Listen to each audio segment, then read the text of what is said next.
Want to speak real Danish from your first lesson? Sign up for your free lifetime account at danishclass101.com.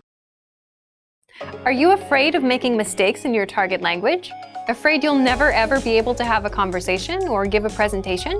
Or maybe you're afraid of something else. In this video, we'll cover 4 fears related to language learning and how to overcome them. The first one is, I'm afraid I'm not good enough to speak. I freeze. Do you feel like you're not good enough to speak yet? A lot of people can relate to this one. Probably all language learners have felt this at some point. It's a pretty common fear. Here are some tips to overcome it.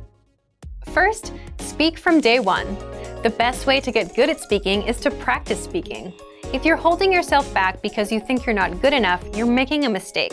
That's exactly why you're not improving. You need to open your mouth and start talking. Second, if you're not sure what to say to start speaking, consider practicing with existing dialogues. In our lessons, you get scripts for introducing yourself, making small talk, ordering food, expressing opinions, and much more. If you're looking for some things to use for speaking practice, the lessons will give you the exact lines and conversations. Our third tip, learn with your own teacher with our Premium Plus plan. With Premium Plus, you get an actual native speaker teacher to tell you what to say and how to say it. You can actually learn to speak with the help of a real native teacher. Fear number 2 is, I'm afraid I'll never be fluent. This is a common fear for beginner learners. Once you start improving and seeing progress, this goes away. When you're just starting out with a new language, fluency can feel like an impossible goal. There are so many new things to learn and so many methods you can use. It's easy to get overwhelmed with all the options. But you can't let yourself fall into that trap. The longer you keep at it, the better your language skills will become. And slowly, you'll stop worrying about fluency. What's important is that you put in time and continue working on moving forward. So, how do you overcome worries about never becoming fluent? How do you motivate yourself to continue? First, set small, specific goals instead of just saying, I want to become fluent. How do you know when you've become fluent? Fluency is hard to determine. Instead of creating a vague, hard-to-understand goal for yourself, focus on working towards smaller goals. For example, set goals like being able to introduce yourself or having a 5-minute conversation, something you can measure so you'll know when you've reached it. Fluency can be difficult to measure. If you set goals that you can measure, you can track your progress. This helps keep your motivation up over time.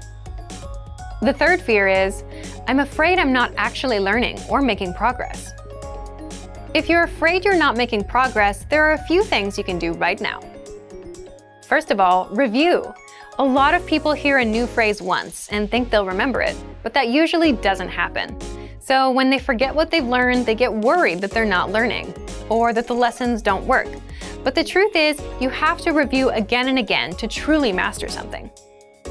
Second, use the dashboard to track your progress. If numbers and data are helpful for you as you track your learning, check out our dashboard. It tracks your progress and gives you dynamic reports.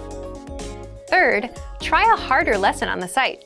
You might not understand it all at first, and that's okay. You'll be able to after some study. All lessons come with line-by-line translations, and our teachers explain every single word. Break down these harder lessons. If you have to work a little more slowly, it's okay. When you finish the lesson, you can be sure of your progress because you'll be able to understand something you didn't understand a few minutes earlier. Fourth, learn one-on-one with a teacher with our Premium Plus plan. They will personally review your writing and your speaking and will fix your mistakes. Getting regular feedback from a native speaker is a great way to know if you're making progress. It's such a great feeling to hear a native speaker tell you, wow, you're getting good. The fourth fear is, I'm afraid of not understanding anything I hear. This is very common. You hear advanced grammar and vocabulary and it goes completely over your head. You have no idea what you've just heard. Here are some tips for working on this issue. If you're taking an advanced lesson, read along with the script. Reading along with our line-by-line dialogue is the best way to improve your understanding of advanced conversations. If you're in a real-life situation, the solution is quite simple. Learn useful phrases like, excuse me, can you say it again slower? Or, can you say it in simpler words? Or even just, I don't understand. There's nothing wrong with saying that you didn't understand something or asking for help. These are some common fears for most language learners, and we hope these tips help you. Is there anything else that you're afraid of when it comes to learning another language? Let us know in the comments, and maybe we can share some suggestions for how to overcome them. For the tools we've talked about in this video and much more, check out our complete language learning program. Sign up for your free lifetime account by clicking on the link in the description. Get tons of resources to have you speaking in your target language. And if you enjoyed these tips, hit the like button, share the video with anyone who's trying to learn a new language, and subscribe to our channel. We release new videos every week. I'll see you next time. Bye!